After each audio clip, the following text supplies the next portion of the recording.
Lads, I need to talk about this right here. So yesterday's game was obviously funny. Yesterday's game was obviously crazy. But have you guys not seen the petition? The petition, lads. So if you guys didn't see, obviously, there is the Dallas Wings fan page. Take the All-Star game out of Indiana. I'm serious. This is about player safety. Dude, don't worry. Neither JC or Marina is making the All-Star team. Players will be safe. The WNBA wants Sophie Cunningham gone? Like, vanish your existence level gone. Why? Because apparently defending your teammate and roasting rivals now counts as a felony in women's basketball. Did Sophie drop 30 points? Or just too many truth bombs? Buckle up, because this league drama just went 0 to soap opera real quick. We've got ejections, overreactions, and a league-wide meltdown hotter than a mid-July bench warmer. You won't believe why they want her out forever. Let's dive into the chaos. We have had so far with Sophie Cunningham. She is standing on business. She's trending everywhere, and now she's retweeting all the drama. Sophie has simply made herself a star, which she was already famous, but at this point, she hella famous, super famous. She got parody accounts been made on her. God, this is lit. I mean, only in today's completely upside-down, bizarro world version of the WNBA can a player defend her teammate from a relentless barrage of cheap shots, elbows, and dirty plays, and somehow she's the one fans are foaming at the mouth to see punished.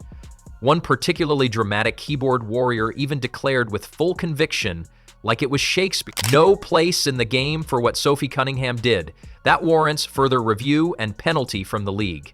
Seriously? Standing up for Caitlin Clark is now considered a criminal offense? That's where we are? Apparently protecting a teammate is now grounds for public execution, at least according to the WNBA outrage machine. But of course, the drama didn't end there. Fans, never ones to waste a perfectly good meltdown, transformed into keyboard warriors and proudly posted, WNBA fans have now made a petition to have Sophie removed from the league. You can't make this up. Removed from the league? Seriously? Where was that energy when Caitlin Clark was slammed just for being talented? No one cried for bans then.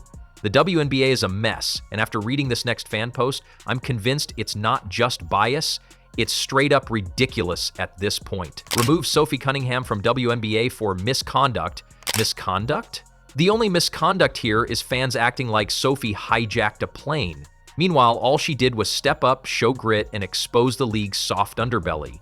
If 119 signatures is all it takes to cancel a player now, then the WNBA might as well start handing out participation trophies and bubble wrap. So lads, Sophie Cunningham, obviously a player for the Indiana Fever, who got into a little bit of trouble last night. And by trouble, I mean she took somebody down, and then when they tried to go at her, two of them went at her. She held one of them off with one hand while getting the other one in a Muay Thai hold, and looked like if this was an MMA fight, she would have started bringing the head down to the knee. Like you better believe in a 2-on-1, I'm taking Sophie Cunningham over Lindsay Allen and JC Sheldon. This isn't just about one play, one player, or one night. It's a pattern, an absurd, dizzying loop of undermining progress whenever the Fever even breathe momentum. And Caitlin? She's out there rewriting the script on Rookie Impact, slapping attendance records into new dimensions, and doing it all while dodging elbows, slander, and side eyes from folks who seem allergic to greatness. She makes a 3 from the logo, and instead of applause, someone files an emotional grievance with the internet gods. But Sophie, she saw it. She felt the cold shoulder Caitlin's been getting from both sidelines and spotlights, and she acted. Not with grandstanding, not with theatrics, but with unfiltered conviction. That act alone triggered a digital uproar that moved faster than a fast break. And the most ridiculous part? The petition's tone is so over the top, you'd think she dunked on someone's grandma. She protected a teammate in a rough league, and now they want her on a permanent vacation. The message is loud. If completely deranged, stand up, and they'll sit you down. Unless you stay silent, you're a target, and that's the fever dream irony here. Sophie isn't the villain. She's the inconvenient mirror reflecting how uncomfortable people get when women don't just compete, but defend one another unapologetically. The petition reads like something dreamed up during a caffeine crash and a scroll through unhinged fan forums. The enforcer situation at the end of the Fever game last night after the repugnant behavior of Marina Mabrey and J.C. Sheldon. And, of course, Cunningham ended up getting the gate out of it. I've also got Stephanie White making comments about the refs. I give her credit for at least she went hard at the referees. And I wonder, will the WNBA fine this coach over that? I've got a feeling. They shouldn't. They better listen. Remove her forever. As if Sophie stumbled into Area 51 and leaked alien footage instead of, standing up for a teammate in a contact sport. Forever isn't just overkill, it's fanatical theater masquerading as moral high ground. You don't ask for lifetime bans over a moment of loyalty unless you're auditioning for the league's new role as head of unnecessary overreactions. If removing someone forever is now a standard punishment, then what's next? Life sentences for stepping out of bounds? It's less a petition and more a comedy sketch gone rogue. We're supposed to believe that Sophie's crime was being loyal, protective, assertive in a league that begs for passion and grit? If this sets precedent, then defenders everywhere better start apologizing for doing their job.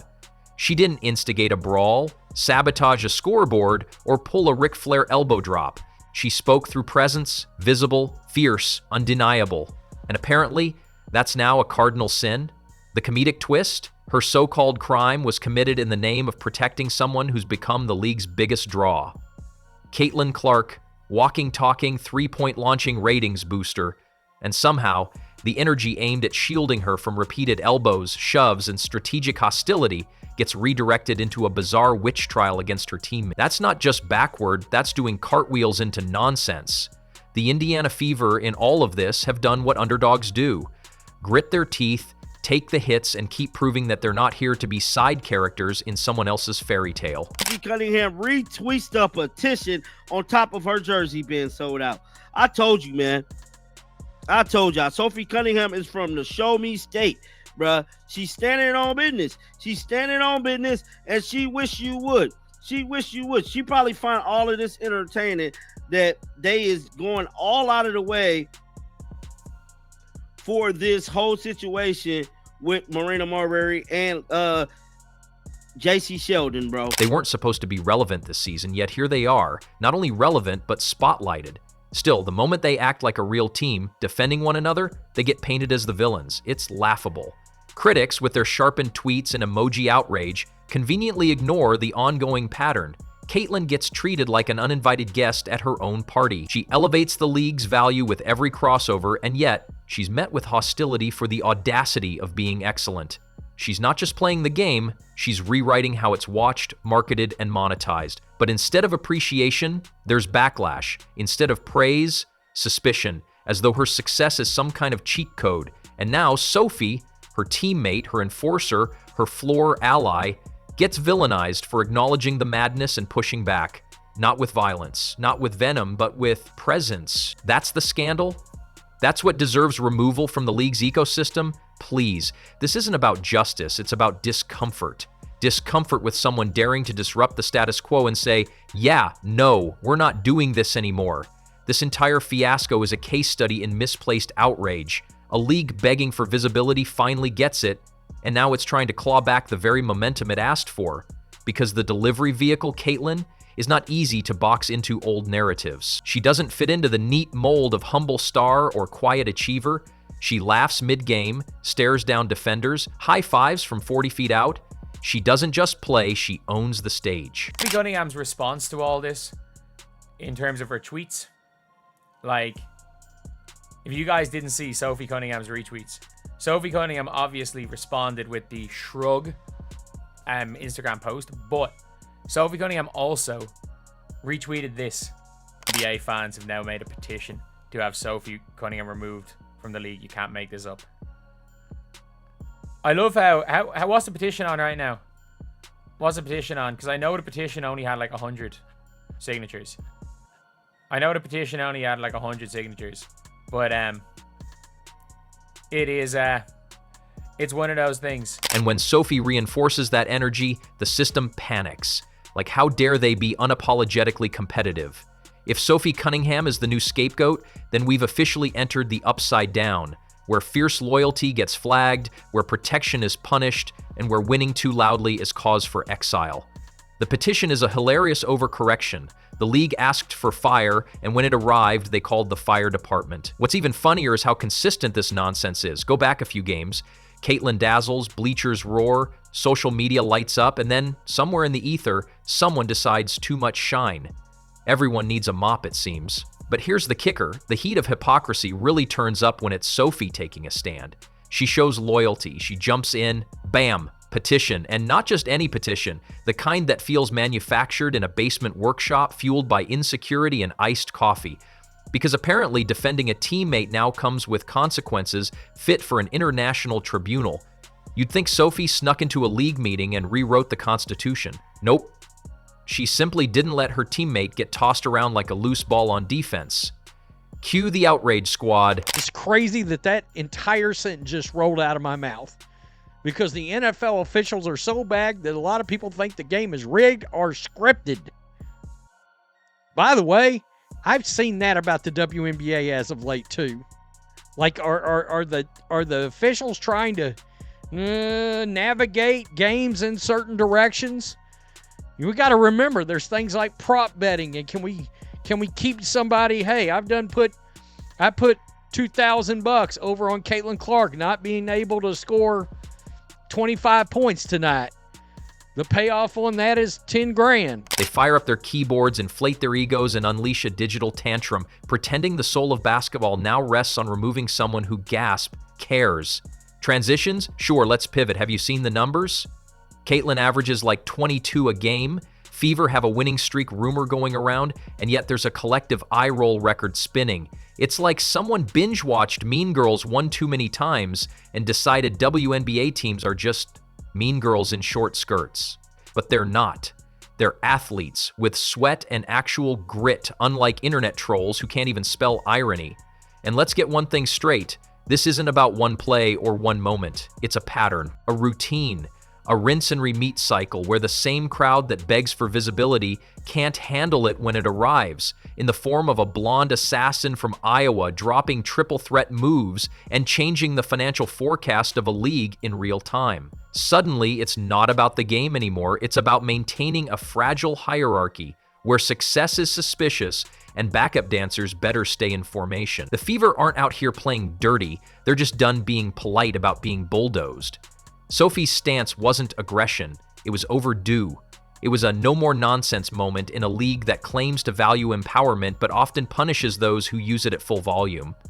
Funny how the silence from leadership grows louder every time Fever players get shoved, cheap-shotted, or thrown under the bus while chasing a playoff spot they've actually earned. There's actually a petition out there that they want to kick out Sophie Cunningham out of the league. Where was this petition at for Kennedy Carter? Where was this petition at with Dejanay Carrington? Where was this petition at with Alyssa Thomas when she chokeslammed Angel Reese? No, it falls on deaf ears, right? Because she defends Caitlin Clark, it's a problem. This league is so freaking petty and lame. That's why I call it the WNBA. There's so much envy and they're all green with this. It's embarrassing. And the fact that this person created this petition is embarrassing. Meanwhile, the scoreboard tells a different tale. Caitlyn's lighting up stats sheets, Sophie's drawing defenders like moths to a bug zapper, and Indiana is building momentum. But on Twitter, you'd think they robbed a bank. Comment sections read like a courtroom drama minus the nuance. The delusion is so thick, you'd need a chainsaw to cut through it. And all of this because someone dared to treat a teammate like family. Imagine that, teamwork being the problem. Welcome to 2025, where the moment a player shows backbone, someone calls for their career to be incinerated. Speaking of trolls, petitions scream justice, but deliver absolutely zero accountability. They slap Sophie's name on a binding document, except no one's binding anything except their own biases. It's performative outrage with zero depth. Sure, petitions are a tool. Used wisely, they can shift mountains. But when targeted at court decorum for standing up to blatant disrespect, That's like writing to Congress because your friend got a C in algebra and you demand she be expelled. Logic? It left the building long ago. And let's address this. Sophie defended Caitlyn. Did she hurl insults, flip tables? Nope. She simply stood her ground and said, nope, not on my watch. If that merits removal, maybe we've warped the whole mission of the W. We don't punish people for protecting teammates. Unless your team is Petty Inc. and your game plan is find someone to cancel every week. Definitely the W, especially if Sophie Cunningham is going to continue to fight people for messing with Caitlin Clark, because it feels like Caitlin Clark is going to get treated in a certain way in this league for a long time. She's not a rookie anymore. Okay? She's already proved herself. She's won. And then there were some, ladies last night that were trying to go a little physical. And in last year, I think something we noticed, and I think a lot of people noticed, is when Caitlin would get bullied, nobody would do nothing. That's right. Nobody would do nothing. It was like, hey, they didn't know, like, whoa, I can't believe this is happening. I can't believe people are doing this to Caitlin Clark. Teammates weren't jumping in there. They bring in Sophie Cunningham. I had no idea. Sophie Cunningham was a black belt at the age of 6. Yeah. Yep. Boom! Wow. JC Sheldon, that's cute. You want to poke her in the eye, then push her into a boom Mabry thing? Go ahead. I'll take a take foul, and you'll eat the deck a little bit here. And then we'll get it. I love it. Supposedly, the petition is aiming at league integrity. I laugh out loud. League integrity by silencing defenders? That's like preserving Shakespeare by banning the bard for being too emotional. It defeats the purpose. WNBA thrives on drama, on accountability, on loud personalities. Otherwise, it's just free throws and uniforms. Need extra clicks? Add the petition, call it celebrity removal. Watch the views skyrocket. But are we here for real sports or social media stunts? Now, here's the truly shocking part. Nothing changes. We're in Groundhog Day territory. Petition drops, Phantom explodes, Sophie gets roasted, then radio silence. Sophie still plays, Caitlyn still scores. Social media moves on to the next outrage. A Gatorade spill, a tweet misread, a hashtag gone wrong. The cycle spins, fans whine, league shrugs, reporters type. If we learned anything, it's that outrage doesn't require facts, just a juicy target. Sophie heroically defends her teammate, target obtained. She must go per the petition. Legal scholars, coaches, actual players, most shrug. But the petition parade continues like some dystopian conga line, taking itself seriously with suspicious earnestness. Meanwhile, on-court chaos, the fever rolling, Caitlyn death by three-point shooting, hype building to near tectonic levels. Every time Caitlin Clark takes the court, her opponents act like they've been booked for a main event brawl. The WNBA is doing nothing about it. Opponents aren't playing ball. They're strategically ambushing her. They're trying to injure her. Opponents bring chaos. She brings composure. And what Sophie did last night is completely valid. The WNBA has to do something about this. And yet critics yawn again with these stories. What's new? How about excellence, loyalty, camaraderie? That's new every damn night. But that doesn't rhyme with drama, so tweet writers don't bite. And here's a fun twist. Petitions often create the opposite of what they intend. The Streisand effect? Yep. You try to erase Sophie, news outlets amplify her. People research what's going on, they watch, they debate. She becomes the martyr and hero all in one. The petition basically signed her autographed poster for heroics. Let's transition sharp. Remember battleship diplomacy? Petitions are like sending threats in a teacup. Who's organizing this? Did someone get a villain kit with pen and paper? There's no faceless evil coalition. They're just loud individuals who found staying home and demanding Sophie's removal fulfills their existential crisis. And ironically, the petition does absolutely nothing to help Caitlyn. It doesn't change her stats, doesn't make her defense easier, doesn't add seats in the arena, just performative justice porn with no impact on the game. And yet, more petitions will come, and more outrage. And still, nothing changes. Sophie scores, Caitlyn score by moving the needle on visibility, advertisers score. Petitio 10? That's the only thing that doesn't score points. It's the unnecessary coupon clipping of fandom. Last pivot. Imagine if fans petitioned for a team that couldn't score to be removed. Would petitions even exist? Nope. You don't petition mediocrity out. You petition powerhouses for daring to play like champions. This is the part right here, right?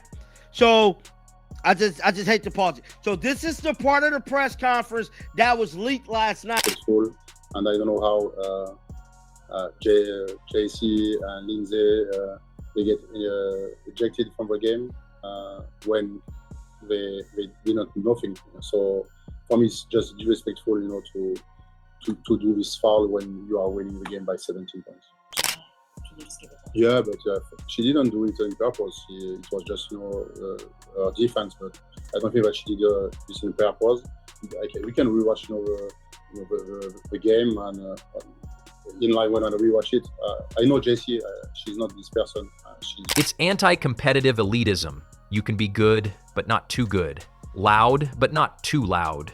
Protective, but not too protective. In other words, performative equilibrium. Well, not closing. We never close in this stream. If Sophie goes, what's the message? That any display of solidarity merits censor? That lobbying pressure trumps locker room loyalty?